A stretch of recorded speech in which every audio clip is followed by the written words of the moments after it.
Dharma Bites is brought to you by Free Buddhist Audio, the Dharma for your life. Our work is funded entirely by donations from our generous listeners. If you would like to help us keep this free, make a contribution at freebuddhistaudio.com/donate. Thank you, and happy listening. Go to verse 6.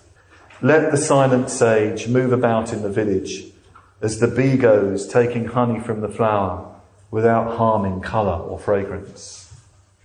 The silent sage is a translation of the word muni, as in Shakyamuni. Muni literally means the silent one, but it also means the wise one. So that's why Sangharakshita has chosen the silent sage. And it's a very old term for the spiritually developed person. Wisdom comes through silence. Silence not only of the mouth, silence of the mind. I do realise this is rather ironic, given that I've given lots of talks on this retreat. But anyway, there you go. Wisdom comes through silence, deep silence. Not just when there's no speaking, but when all ideas, all concepts, all grasping and naming have dissolved into deep silence. That's when wisdom dawns. The Buddha was very fond of silence. He loved silence. A deeply silent one. And silence is a very old Buddhist practice. You find it mentioned a lot in the oldest texts. The Buddha often said to his monks, monks either talk Dhamma or keep the Aryan silence, the noble silence. And the noble silence actually begins with the second dhyana. You get on the path to it by not speaking and getting into meditation. But the noble silence really begins when there's no discursive thought in your mind. And sometimes you can have that experience. And the Buddha means this as a collective practice.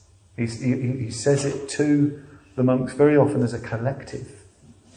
So keeping that silence together. And you can have wonderful moments of silence within a Sangha. And it doesn't mean there isn't communication.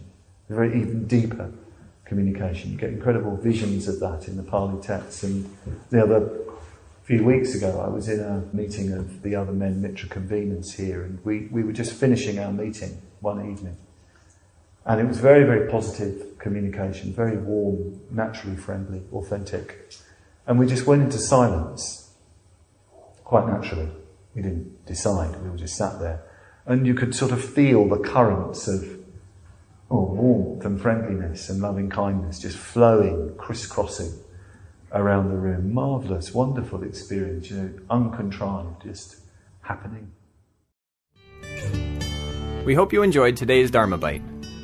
Please help us keep this free. Make a contribution at freebuddhistaudio.com/donate. And thank you.